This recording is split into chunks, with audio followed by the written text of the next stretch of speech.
Well, welcome to all 7 of our campuses. Well, thank you. And can I just say happy anniversary to the DC Dream Center. It was two years ago that the mayor came out and cut the ribbon. And listen, we are all about advancing the kingdom of God, so we don't look back a whole lot around here, but sometimes you just got to say, look at what God has done. We have an incredible dream team, and then so many of you volunteer, you love and serve this city, and so maybe one more time, let's give it up for the DC Dream Center. When I was a senior in college, I did something I had never done before. I bought a book that was not assigned for a class by a teacher. This is that book. I don't know that I've ever shown it to you, an 800-page biography on Albert Einstein. And I think I fell in love with reading right around page 755. I think we have a picture of this. I'm going to put it up on the screen. And here's what Einstein said. The important thing is to not stop questioning. Curiosity has its own reason for existence. One cannot help but be in awe when one contemplates the mysteries of eternity, of life, of the marvelous structure of reality. It is enough if one tries to merely comprehend a little of this mystery each day. Then Einstein said something that would become a mantra of mine ever since. 5 words: never lose a holy curiosity. I love the juxtaposition of those 2 words, holy curiosity, and that's the title of this message. This weekend, wrap up a series on the book of Proverbs, get wisdom thanks to our campus pastors, our teaching team. Amazing series. We've got one more download. And so if you have a Bible, you can turn to Proverbs 25:2, and we will get there in a minute. 2 weeks ago, our family was vacationing in Keystone, Colorado. Can I show you a picture? So beautiful. And I've got to say, there's a little backstory to this picture. There it is. That's my daughter, Summer. And check this out. Her fiance, Austin. Unbelievable. My daughter's getting married. You pray for me. There is no way that I am not going to cry. But beautiful, beautiful picture. The base elevation in Keystone's 9,000 feet. But we hiked and biked above the tree line, which is about 12,000 feet. Absolutely breathtaking, and I mean that literally. We never acclimated to the elevation, and here's why. There's an equal amount of oxygen in the atmosphere at all elevations, but there is a decrease in air pressure at higher altitudes, which means we don't get as much of it. So at 12,000 feet, the effective oxygen percentage is 13.2%. And I think that may be what triggered a flashback to my freshman year at the University of Chicago. And I have taken a lot of classes in a lot of subjects, but my all-time favorite was a class in immunology at the University of Chicago Hospital Center. One class in particular, our professor was describing the way hemoglobin facilitates aerobic respiration by transporting oxygen to the rest of the body. Pretty amazing. The heart pumps about 6 liters of blood through about 60,000 miles of veins and arteries and capillaries. Listen, the circumference of the earth, 24,873 miles. That means there's enough blood vessels in your body to circle the earth twice. Come on, turn to your neighbor and say, "You're amazing." Right? Now, I remember walking out of that class praising God for hemoglobin. We are fearfully and wonderfully made, Psalm 139, and at high altitude, the body acclimatizes by producing more hemoglobin. And so here's my point. At 12,000 feet, you have even more reasons to praise God. Long story short, I walked out of that class with a conviction. Now, I'm not sure I would have said it this way back then, but here's the big idea. Everyology is a branch of theology. In other words, all truth is God's truth. I think dividing things into sacred and secular is a false dichotomy. So is thinking in categories like miraculous and not miraculous. Listen, every breath we take, and we take about 23,000 every day, is a miracle in and of itself. And I don't think anybody could have said it better than Einstein. There are only two ways to live your life. One is as if nothing is a miracle. The other is as if everything is. Do I believe in miraculous healing? Absolutely. After 40 years of asthma, God healed my lungs 1,148 days ago. I still can't believe it. But here's the deal.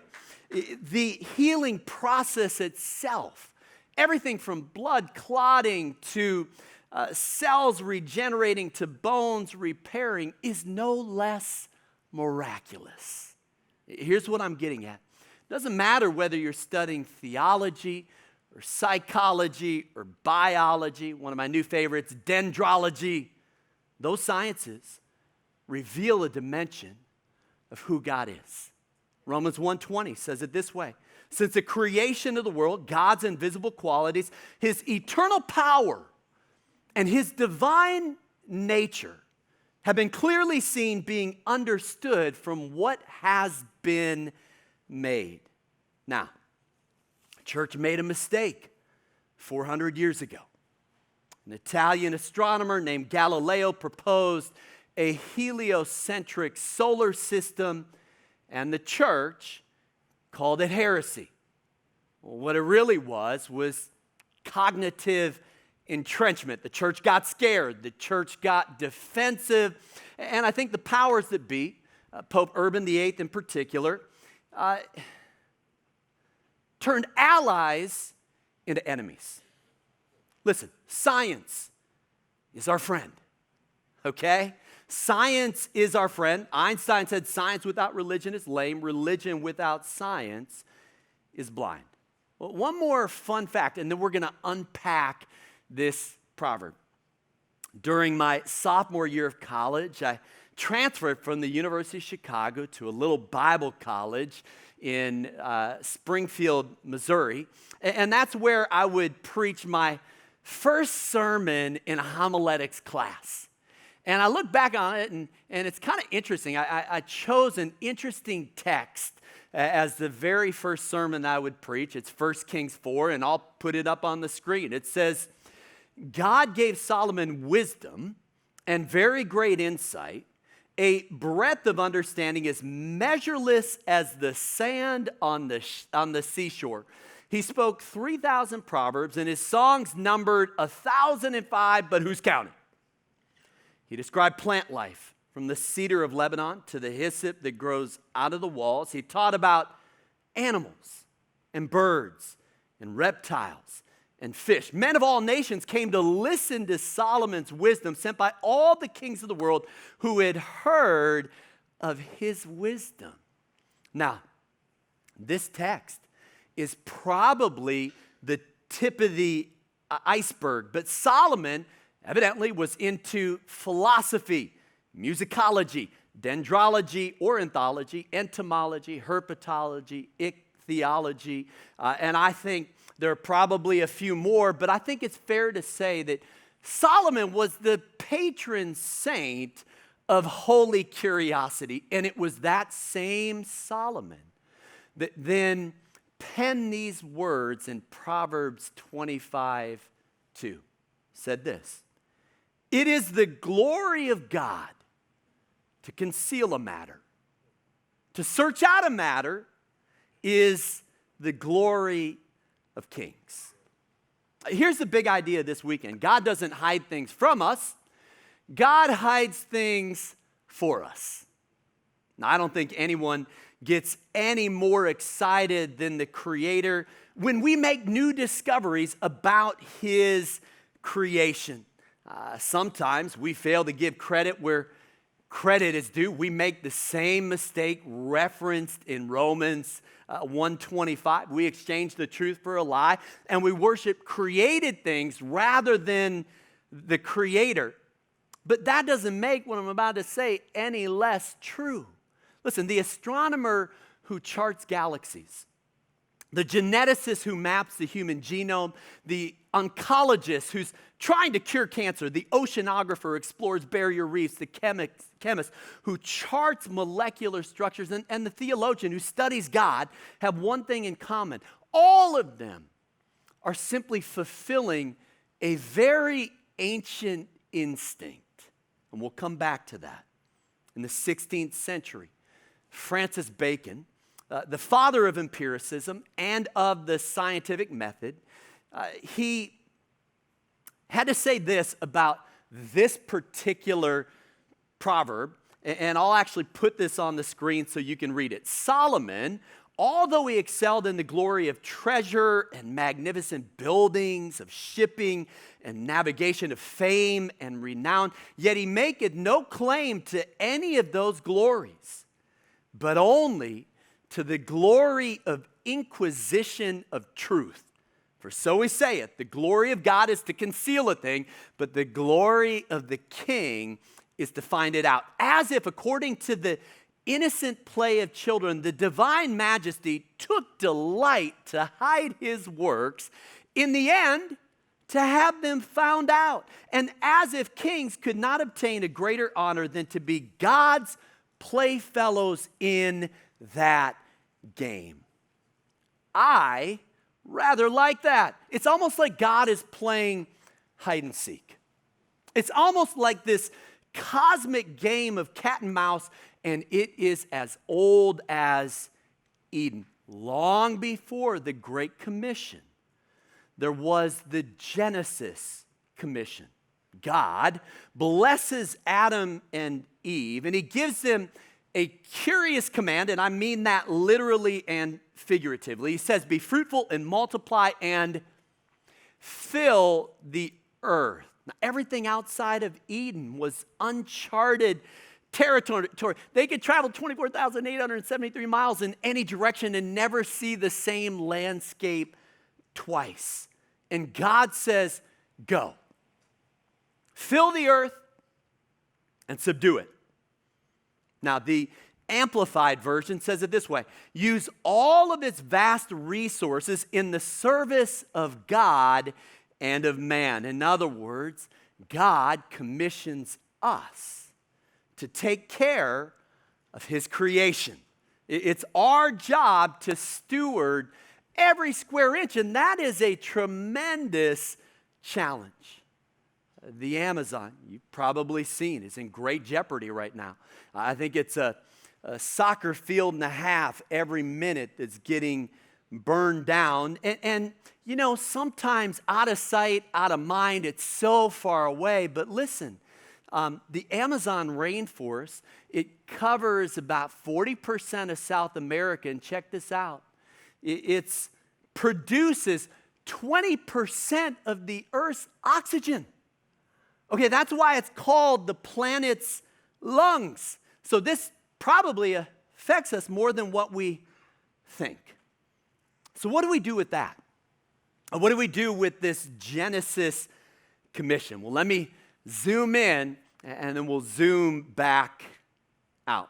A few years ago, Dan and Chip Heath wrote a brilliant book titled Decisive. In that book, they talk about four villains of decision making, one of which is called narrow framing. Narrow framing. Simply put, it's the tendency to define our choices too narrowly. It's thinking in either or categories. It's got to be A or B, true or false, black or white. Now, there's a classic example in John 9. The disciples encounter a man born blind, and they ask Jesus a question that narrow frames the situation. They say, Rabbi, who sinned, this man or his parents, that he was born blind? And so they frame the problem as A or B. In their minds, it's got to be one or the other, but Jesus comes at this from a totally different angle. He says, neither this man nor his parents sinned. So it's not A or B. He says this happened so that the glory of God might be displayed in him. Now, we're going to come back to that story in a little bit, but we do this all the time. We narrow frame people based on political party or personality type or past mistakes. We reduce them to a label. We put them into a category. But by boxing people in, we box God out. And we end up playing the blame game. Who sinned? This man or his parents? Because that's the category that we think in. But maybe God is working out his plans and purposes in a way that we cannot discern with a dualistic mind. Wisdom is not either or dualism. Wisdom is both and binary. Job 11:6, true wisdom has two sides. Listen, truth is found in the tension of opposites. I'll give you a classic example: the sovereignty of God and the free will of man. Theologians have been debating this for 2,000 years and usually end up in one of two camps, right? And so what happens when the unstoppable force, the sovereignty of God, meets the immovable object, right? The free will of man? You want to know? No idea. Because that's past my pay grade. But here's what I know for sure. It's not either or. It's both and. And I think one of the ways that we box people in and box God out is legalism. I think it's adding human amendments to divine commandments. And we kind of think we're doing God a favor, right? But the reality is we're shooting ourselves in the foot. And that's what the Pharisees did with the Sabbath. And so let me go back to this story in John 9. Jesus heals the man born blind. I better footnote this real quick because remember, every ology is a branch of theology. Listen, if you don't understand a little bit of neurology, you are not going to appreciate this miracle. I'll tell you why. Because this is not Jesus healing an astigmatism. This is a man who's born blind. That means there are no synaptic connections between the optic nerve and the visual cortex in the brain. This is synaptogenesis. This is Jesus installing a synaptic pathway in a blind man's brain. Are you kidding me? And that's why they say no one has ever heard of a miracle like this. And so Jesus heals this man, and the Pharisees get all bent out of shape. Why? Because he does it on the Sabbath, which I kind of love. Because he could have done it any day of the week. Just knew it'd be more fun doing it on the Sabbath. Let's kill two birds with one stone. Let's heal the blind man and confront the legalism and the dualism of the Pharisees, right? The Pharisees couldn't conceive of a God who would violate their Sabbath rules. They could not see the miracle through the trees. And so here's what happens with legalism. It boxes God out and it boxes people in until eventually that box is so small, you're the only one who can fit in it. Let me flip that coin. I think we also box God in and thereby box people out. Here's what I know for sure. Your God is too small. Newsflash.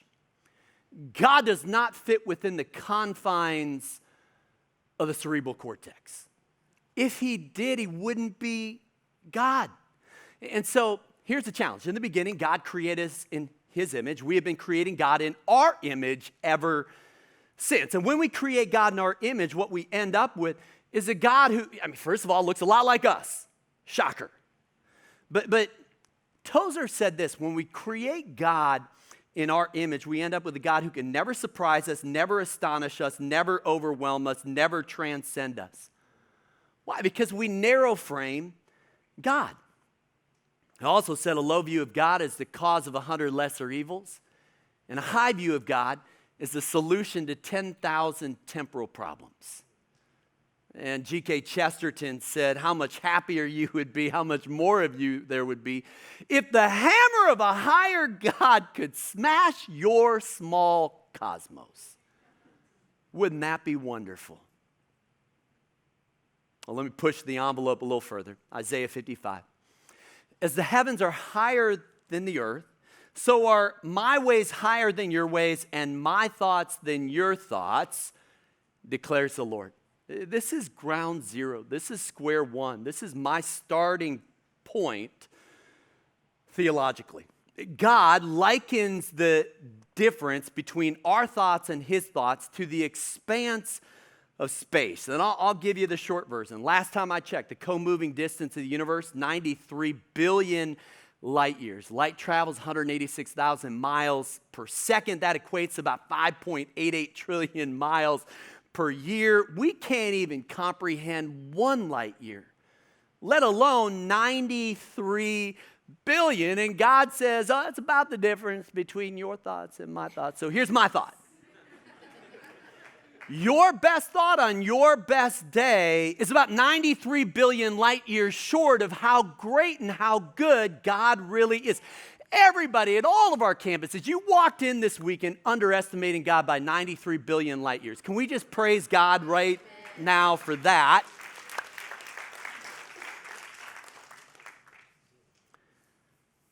And so I think this is where holy curiosity comes into the equation.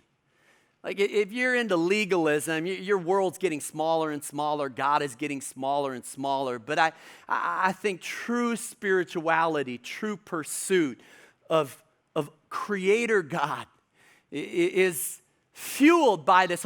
If the fear of God is the beginning of wisdom, then holy curiosity is its first cousin. One theologian put it this way: it's not the task of Christianity to provide easy answers to every question, but to make us progressively aware of mystery. God is not so much the object of our knowledge as the cause of our wonder. The more you know, come on, the more you know how much you don't know. That's why I quote 1 Corinthians 8:2 all the time. The one who thinks he knows does not yet know as he ought to know. Now, what does any of this have to do with following Christ? I think the answer is everything. I mean, come on, the word disciple in the Greek language literally means learner. By definition, a disciple is someone who never stops learning. It's loving God with all of your mind. It's cultivating a holy curiosity. So how do we do that? Let me just share a couple of quick thoughts. Jesus said, ask and it will be given to you. Seek and you will find. Knock and the door will be open to you. For everyone who asks receives. The one who seeks finds. And to the one who knocks, the door will be open. Now, I think it's important to note these are present imperative verbs. In other words, keep asking. Keep seeking. Keep not. You never get there. And that's why we have this core value. If you stay humble and stay hungry, there's nothing God can't do in you or through you. I remember coming across a study years ago by Rolf Smith. He found that children ask on average about 125 questions per day. Adults ask 6. So somewhere between childhood and adulthood, we lose 119 questions per day. Listen, we got to get some of those back. Now, the estimates vary, but Jesus asked a lot more questions than he answered. Now, it's tough to know which questions to include, but I think asked about 307 questions in the Gospels, and he was asked 183 questions. You want to know how many questions he answered? 3. I think what I'm getting at is keep asking questions. May this be a church, a safe place where you can ask questions with integrity, with curiosity. Listen, as soon as I'm omniscient, I'll let you know. But I would not hold your breath. Now we're getting ready to kick off a small group semester. I think we'll have about 200 groups across our campuses. Now all of them are an incredible way to just kind of continue to ask and seek and knock. But I know there may be some of you here this weekend who maybe you're curious about Christianity, but you have more questions than answers. Well, I think first of all, welcome to the club, right? But the other thing I would say is we have a group that I think is so perfectly designed for you. It's called Alpha. And I love the motto of Alpha. No question is too big, too small, or off the table. And so keep asking, keep seeking. God is a rewarder of those who earnestly seek him, Hebrews 11:6, and then keep knocking. And, I think, let me just share this little piece, because remember this book? I started reading, and crazy, I never stopped.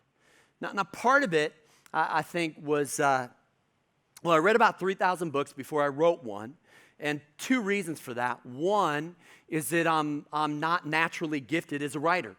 In fact, an aptitude assessment basically said, whatever you do, don't write. And so I knew I had to reverse engineer books by reading them if I was going to fulfill the calling to write. But I also think it was just a holy curiosity. I'm pretty much interested in everything because, again, I think every ology is a branch of theology. And then I started pastoring this church, and I was all of 25 years old. And so, I'd made 25 trips around the sun, didn't have a whole lot of life experience. And so I did a couple of things. One, I tried to hang around people who maybe had been there and done that. And so Dick Foth kind of entered the equation, and poor guy asked him a lot of questions. And he patiently and wisely answered them. But then I came across something that I don't share very often, but it was a defining moment for me. I can't remember where I found it, but read that the average author, about 2 years of life experience goes into a book. Now listen, there's an over and an under. I'm sure some books are worth far less, and others are worth far more. But I did the math, and I thought, you know what, at the end of this year, I'll be a year older, but if I read 250 books, I'll gain 500 years of life experience. And so when people ask me how old I am, sometimes I'll tell them 8,000 years old in book years. And I'm having a little bit of fun with this. And I want to say this. I think the Bible is in a category by itself. Because you can't put a year. That's eternity invading time. That's heaven invading earth. That's the Spirit of God breathing into us in such a unique way. But I think what I'm getting to is this: learning is not a luxury. It's the definition of discipleship. It's loving God with all your mind. And so I think my prayer for you this weekend is pretty simple. May you never lose a holy curiosity. Try to tie this in a knot. Love the scene from Prince Caspian, second book in the Chronicles of Narnia. Children encounter Aslan, the lion who is the Christ figure in the book. And one of the girls says, "Aslan, you're bigger." Aslan says, "That's because you're older, little one." She says, "Not because you're bigger?" Aslan says, "I am not, but every year you grow, you will find me bigger." So it is with faith. I think the more we grow, the bigger God gets. So just a little diagnostic question at the end of this message, at the end of this series.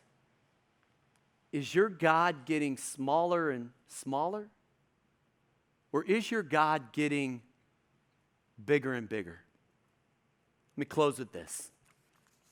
In the Hebrew language, there is no distinction between knowing and doing. If you don't do it, you don't know it. Knowing is doing is knowing. Listen, the devil knows the Bible better than you do. In fact, he used it to tempt Jesus in the wilderness. That's crazy, right? It's not about knowing the Bible, it's about doing the Bible. Most of us are educated way beyond the level of our obedience already. We don't need to know more. Let's keep learning. We need to do more with what we know. And so I think talking about holy curiosity, looking at these proverbs, I think the danger is that it can become a really heady exercise. And so I want to tell you a story, make a point, and then we're done. On Halloween night, 1900, a 10-year-old boy named Ike wanted to go trick-or-treating with his older brothers. When his parents told him he was too young, he lost his temper, ran out of the house, and punched an apple tree with his bare knuckles until they were bloody. Was sent to his room, was sobbing in his pillow. An hour later, when his mom walked into the room, sat down next to his bed and quoted a proverb. Proverbs 16:32. He that conquereth his soul is greater than he that conquereth a city. Self-control did not come naturally to Ike. In fact, he was ranked 125th out of 164 for discipline in his graduating class at West Point. And as his mother bandaged his hand, she told Ike that anger only injures the person who harbors it.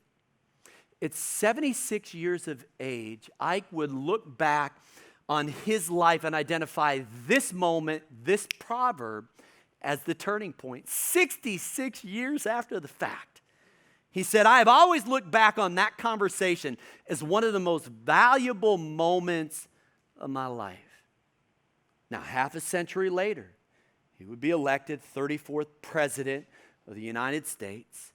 Maybe even more significant, he would serve as the supreme Allied commander during Operation Overlord. He would pull the trigger on D-Day. But long before Dwight D. Eisenhower could conquer the Axis powers, a 10-year-old boy had to conquer his soul. He had to put this proverb into practice for many, many years before he was ready to do what he was destined to do. I think it was General George Patton who said a good plan violently executed now is better than a perfect plan executed next week. Well, let me tweak that just a little bit. A good proverb, violently executed now,